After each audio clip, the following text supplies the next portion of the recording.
You can be good at your career, heck, even great, but that doesn't mean that you like it. Actually, it could be making you completely miserable. And that's what was happening for Melissa Ong. You may recognize Melissa as Chunky's Dead. She is a hilarious comedian, and she shared a vulnerable video about how she went throughout her career working at companies like Yahoo and Google, only to realize the dark side of working at these companies. While she had been chasing this objective of having the shiny title at the big cool company, it ended up making her really unhappy in her life. I am going to react to her story because there is so much that we can learn from this situation so that you can make sure that your next career move is sure-footed and fulfilling. If you're new here, this is Self-Made Millennial. I'm Madeline Mann. I am a human resources leader and job search strategist. You may have seen me on ABC, Bloomberg, Wall Street Journal, and make sure to subscribe to learn how to go from job searching to job shopping. Let's dive into Melissa's story. Growing up, I was actually an extremely creative kid, but I somehow grew to deny myself of those creative instincts because it was very instilled into me by my parents and by the people around me that I needed to be on a traditional path to success. Traditional meaning doing well in school, getting into a good college, and then having some sort of prestigious corporate profession. I even told my parents I wanted to get into acting, but they brushed it off as childish dreams. So this is disappointing that her parents didn't allow her to do acting, because while I understand they might have trepidations about her going into acting as a career, what I think we often get confused about is confusing hobbies with career paths. So by taking theater classes or acting or pursuing that would help her in lots of different parts of her life. It might help her with her charisma, her ability to present. I know for me, I did theater growing up, and so many of those skills helped me to be a great facilitator, to even talk on camera here where I didn't become an actor, but I was able to then parlay that. And so what you want to do is you want to look at what are you passionate about and then take it a step deeper. So if she's passionate about acting, that doesn't mean that she needs to become an actor. It means that you need to look at what aspects of that could be utilized in a career path. In high school, I didn't like any subjects. I absolutely hated English and history, and I still do. And I was like kind of okay at math and science, but I didn't really like those subjects either. But at the time, my high school brain thought that those were the only two types of people you could be. And I was like, okay, I guess I'll be a math and science person since it's the lesser of the two evils. Yeah, I do hate that about school, how it makes us think that there's essentially two categories of people, the science and math, the history and English, and if you don't fit in those buckets, there's no space for you. That is such an inaccurate way of thinking about the world, and I think we need to start expanding our thoughts. Even college majors are way too restrictive. When I think about how I chose my career path in HR, I didn't even know what HR was for most of my life, right? And I got a psychology degree and everyone was telling me to be a therapist or be a researcher, when really I had to take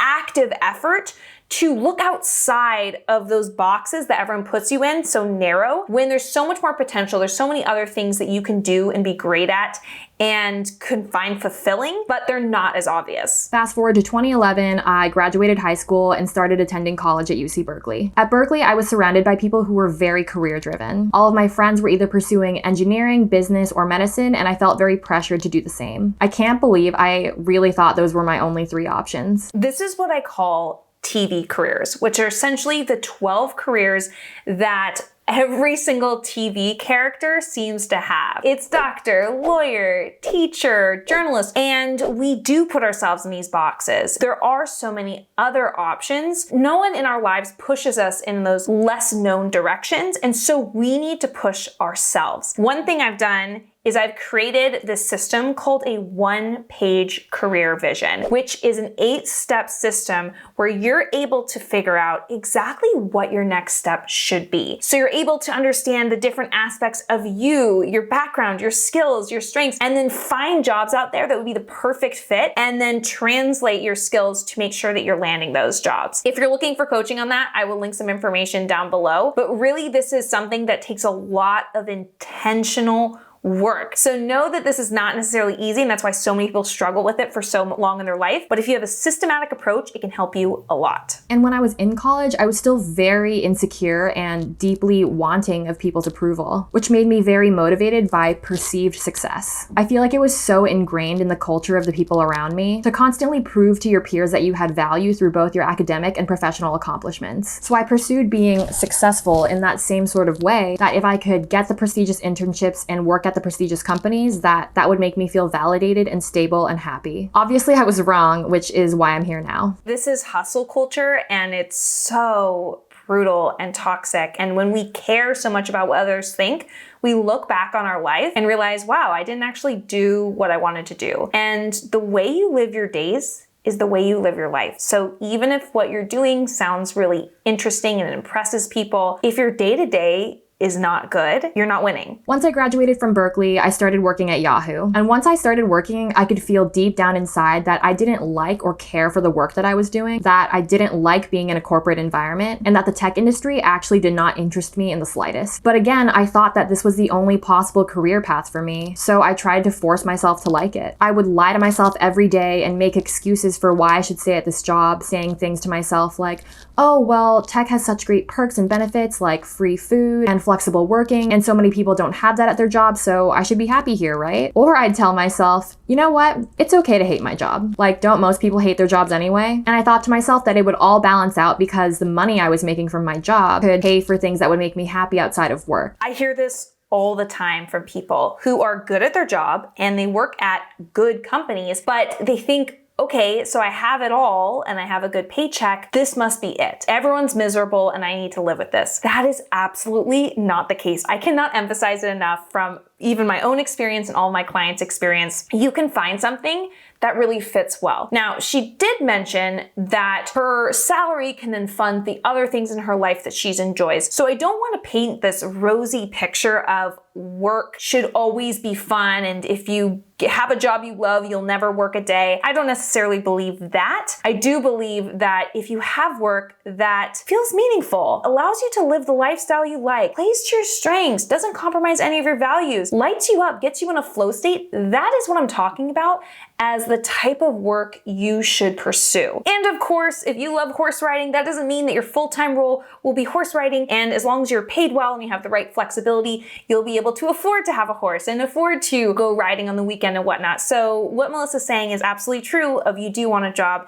that financially also allows you to do things outside of work, but it doesn't have to be so polarizing where work is terrible and then outside of work is great. We can find a more balanced medium. Now, if you are feeling like you're struggling to find that right next role and land that elevated career, then I recommend coming to my free 5-day masterclass called Upgrade Your Career. If it's not running right now, make sure to get on the wait list. I will link that below. I hated it so much and kept trying different things to force myself to stay on this career path. I would say to myself, I don't like what I'm doing, but I don't know what I would do otherwise, so I guess I have to find a way to make myself keep doing this. I found myself switching teams and roles and companies in pursuit of finding the right fit within the tech industry, just to make me not even content, but just less abysmally miserable at my job. This is a huge misconception. You do not need to take a job to know whether or not it is a good choice for you. Look before you leap. Do this deep work. Do this one-page career vision. Do this deep systematic work where you are understanding exactly what is going into these next roles. And I did this for about 50 different roles before I chose human resources. I really dove in, talked to people in these different professions, all that stuff before taking the job. Because if you take the jobs and then figure out that's not right for you, years of your life go by of you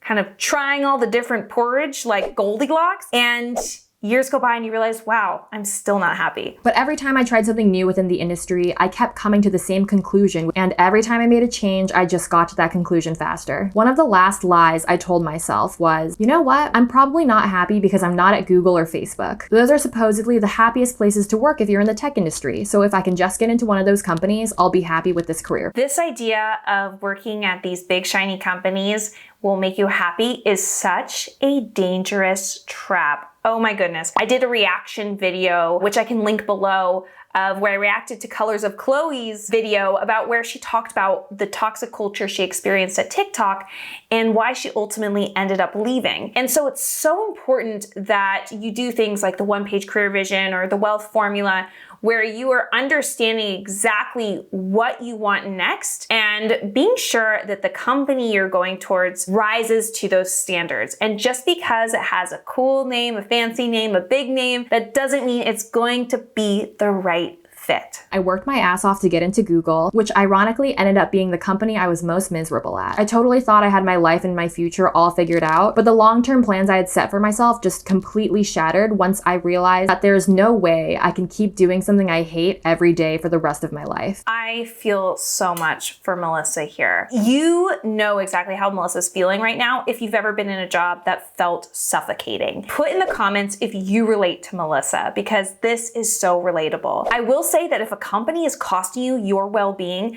then no matter what your salary is, they are not paying you enough. I vividly remember getting my bonus at 12 a.m. on Thursday night, and I literally submit my resignation at 12:01 and left the next day. The day I quit was the happiest I had been in years. I felt such an intense freedom and relief, and I was literally running and jumping through the office halls in joy. I love this for her. If you ever leave a job and you feel that relief, that is such a clear signal that you made the right decision. I'm just glad she didn't let it go on any longer. Shout out to Melissa. After I quit Google, I got so much backlash and unsolicited opinions from the people around me for my decision. Thankfully, not from my close friends who have always been really supportive of me. It was more coming from my peripheral friends and acquaintances. They were all like, "What?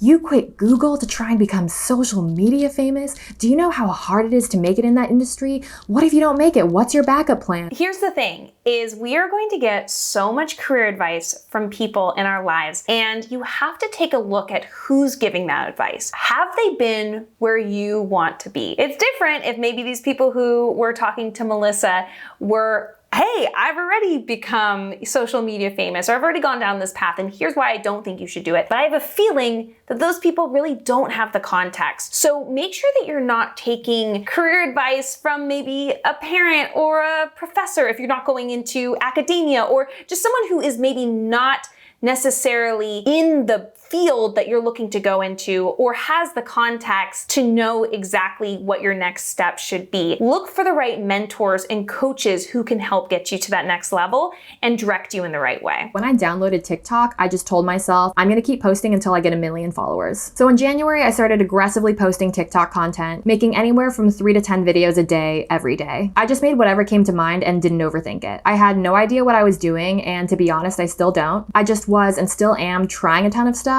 and learning and growing from the process. These past 6 months, literally from the moment I woke up to the moment I fell asleep, I was hustling making as many videos as possible. It took me 2 months to get my first 10,000 followers, and then after that, it started snowballing. After 10K, I was getting another 10K every week until I hit 100K, and then at that point, I started getting another 100K every week until I had almost 1 million followers. What's really cool about Melissa's story is she had a plan, she had goals, and she was extremely focused on achieving those. She did not cut corners. She's also extremely talented, but I'm sure that talent was cultivated from the reps she put in, from how much she was putting into her craft. And so that is huge and a huge part of success. I'm now at the point where I'm trying to expand my comedy to other platforms such as YouTube, Instagram, and Twitter. And I'm also working on a podcast, writing a book, writing a TV show, as well as preparing stand-up for when we can all leave our houses again. This is all super new to me, but I'm just going to try my best like how I did with TikTok and learn and grow from my mistake. Well, I absolutely super appreciate Melissa's story. I'm sure you do too. And what I hope you take away from it is soul search before you job search. It's not about going for the role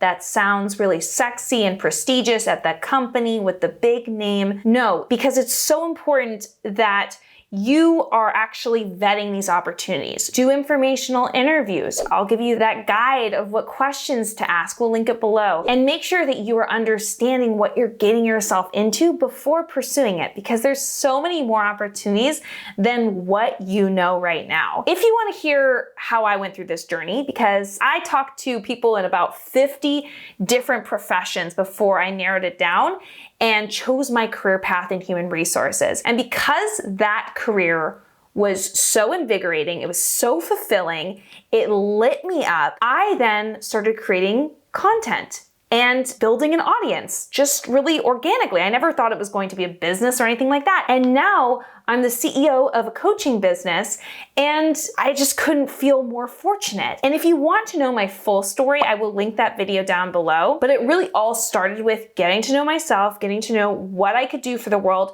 how I could be employable, and choosing a job that really lit me up. Thanks so much to Melissa Ong for sharing your story with us and also your incredible humor. And be sure to like this video and subscribe to this channel. You've got this Wi-Fi high five.